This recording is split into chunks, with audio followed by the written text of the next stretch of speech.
ఓం నమో భగవతే వాసుదేవాయ. నారాయణీయం దశకం 45. అయి సబలమురారే పాణిజానుప్రచారైః కిమపి భవన భాగాన్ భూషయంతౌ భవంతౌ చలితచరణకంజౌ మంజుమంజీరశింజా శ్రవణకుతుకభాజౌ చేరతుశ్చారువేగాత్ మృదు మృదు విహసంతౌ ఉన్మిషద్దంతవంతౌ వదనపతితకేశౌ దృశ్యపాదాబ్జదేశౌ భుజగలితకరాంత వ్యాలగత్కంకణాంకౌ మతిమహరతముచ్చైః పశ్యతాం విశ్వనృణాం అనుసరతి జనౌఘే కౌతుకవ్యాకులాక్షే కిమపి కృతనినాదం వ్యాహసంతౌ ద్రవంతౌ వలితవదనపద్మం పృష్ఠతో దత్తదృష్టి కిమివ న విదధాతే కౌతుకం వాసుదేవ ద్రుతగతిషు పతంతౌ ఉత్థితౌ లిప్తపంకౌ దివి మునిభిరపంకైః సస్మితం వంద్యమానౌ ద్రుతమథ జననీభ్యాం సానుకంపం గృహీతౌ ముహురపి పరిరబ్ధౌ ద్రాగ్యువాం చుంబితౌ చ స్నుతకుచభరమంకే ధారయంతీ భవంతం తరళమతి యశోదా స్తన్యదా ధన్యధన్యా కపటపశుపమధ్యే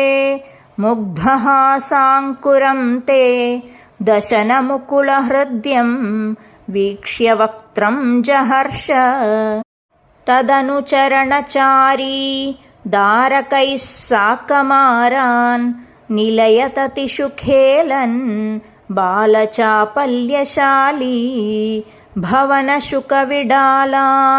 వత్సకాంశ్చానుధావన్ కథమపి కృతహాసైః గోపకైర్వారితో భూః హలధరసహితస్త్వం యత్ర యత్రోపయాతః వివశపతితనేత్రాః తత్ర తత్రైవ గోప్యః విగలితగృహకృత్యాః విస్మృతాపత్యభృత్యాః మురహరముహురత్యంతాకులా నిత్యమాసన్ ప్రతినవనవనీతం గోపికా దత్తమిచ్చన్ కలపదముపగాయన్ కోమలం క్వాపి నృత్యన్ సదయ యువతిలోకైః అర్పితం సర్పిరశ్నన్ క్వచన నవవిపక్వం దుగ్ధమప్యాపిబస్త్వం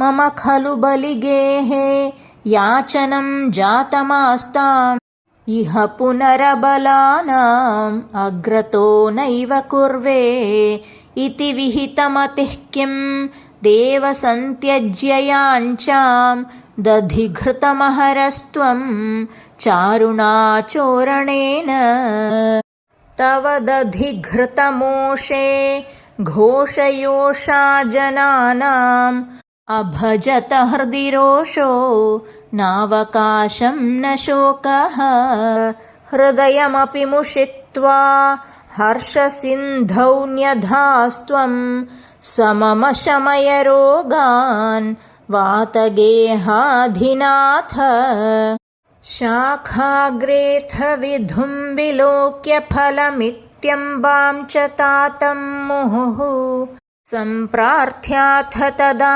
తదీయవచసా ప్రోత్క్షిప్తబాహౌ త్వయి చిత్రం దేవ శశీసతే కరమగాత్ కిం బ్రూమహే సంపతః జ్యోతిర్మండలపూరితాఖిలవపుః ప్రాగావిరాడ్రూపతాం కిం కిం బతేదమితి సంభ్రమభాజమేనం బ్రహ్మార్ణవేక్షణమముం పరిమజ్యతాతం मायां पुनस्तनय मोहमयीं वितन्वान् आनन्दचिन्मय जगन्मय पाहि रोगात्। नारायणाखिलगुरो भगवन्नमस्ते। ॐ श्री हरये नमः। ॐ श्री हरये नमः। ॐ श्री हरये नमः। गुरुवायूरप्पा शरणं। Please like, share and subscribe for more videos from Agre Pashyami channel.